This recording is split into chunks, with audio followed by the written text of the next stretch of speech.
Assalamualaikum warahmatullahi wabarakatuh. Waalaikumsalam warahmatullahi.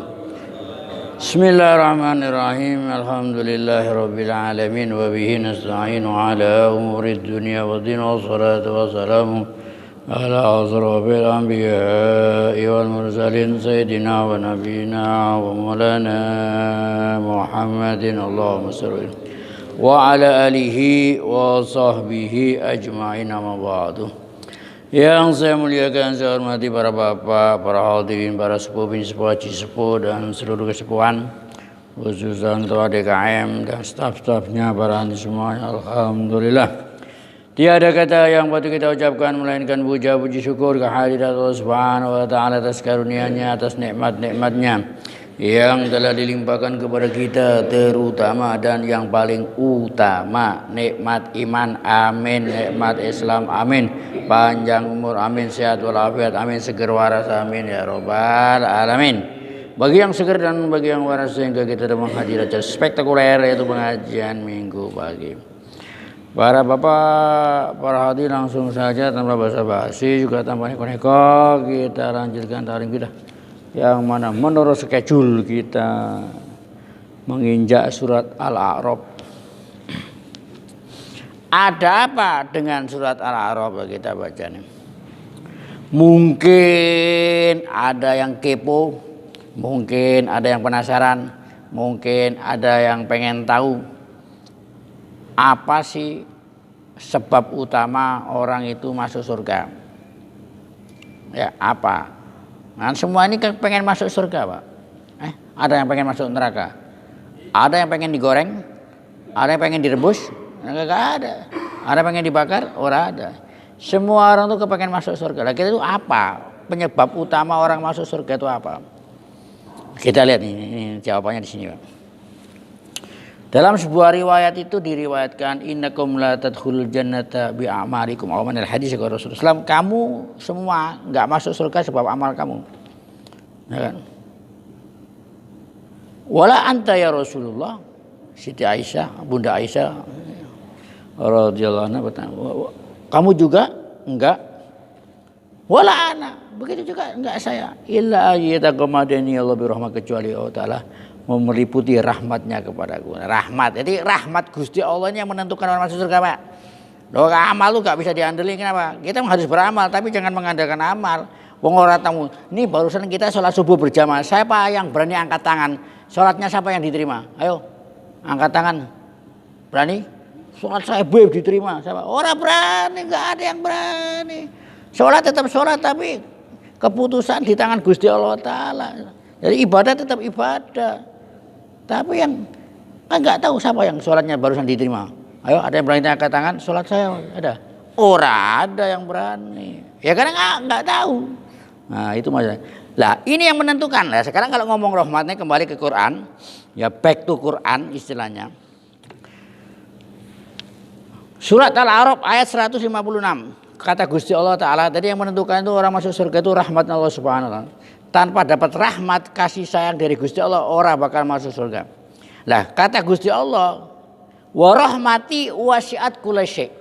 Rahmatku ini meliputi segala sesuatu. Bahkan diceritakan di berbagai tafsir, ini waktu turunnya ayat ini iblis itu senang, Pak. Loh kenapa? Karena saya termasuk sesuatu. Innallaha ala kulli syai', itu sesuatu. Kata iblis, saya termasuk sesuatu. Jadi tafsirnya ini warahmati wasi'at kulli syai', dan rahmatku meliputi segala sesuatu fit dunia, di dunia. Yang meliputi segala sesuatu itu di dunia. Semua keduman, tidak keduman. Kebagian. Ya. Kata hewan-hewan. Makanya itu ayam kalau netes, kalau ada orang ganggu anaknya, mboknya neladung, tomboknya, ibunya itu neladung, karena kasih sayangnya, karena rahmatnya, karena kasih sayangnya. Lo bagaimana sama pitik itu sama anaknya dulu ya apa? Nah, tapi adalah kelanjutan ayat ini. Fasa'aktubuha, aku berikan ini rahmat ini fil akhirah, besok di akhirat, ya. Ya, kalau di dunia semua dapat, Pak, semua dapat. Siapa? Lilladzina yattaqunallah. Bagi orang-orang yang bertakwa kepada Allah Ta'ala. Hanya orang yang taat sama Gusti Allah. Yang enggak taat ya ora dapat. Loh ya ora gak mau. Loh ya apa? Wa yu'tuna zakat. Sebetulnya zakat itu kok kenapa zakat disebutkan di sini? Padahal mengeluarkan zakat itu bagian dari ketakwaan. Secara global kan menunaikan. Nah ini apa jawabannya sini? Khussat bidikri, zakat disebutkan di sini dikhususkan tanbihan ala ahamiyah, menunjukkan betapa pentingnya zakat. Kenapa? Karena ibadah sosial. Ibadah sosial itu Pak nilainya lebih tinggi daripada ibadah yang individu-individu. Itu masalahnya itu. Jam berapa ini? Gua kelihatan. Loh iya. Tak kasih contoh Pak. Ini sudah sering saya katakan di mana-mana. Mungkin di antara orang penduduk Pondok Ijo ini, ya, orang ada yang tiap malam itu sholat tahajud 2000 rakaat. Loh, orang nanggung-nanggung saya ngomong Pak. Sampai dengkulnya copot umpamanya. Keren nggak? Keren loh sholat tahajud 2000 rakaat. Nah, keren. Cuma masalahnya satu. Itu tetangga-tetangga dan masyarakat sekitar dapat apa dengan bapak banyaknya sholat sampai 2000 rakaat? Dapat apa? Ora dapat apa-apa.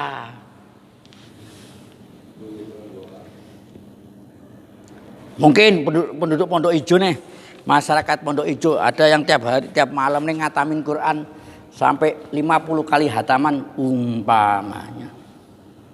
Keren nggak? Ya keren. Baca Quran tengah malam, sementara yang lainnya pada tidur, pada ngorok, pada ngiler atas bawah.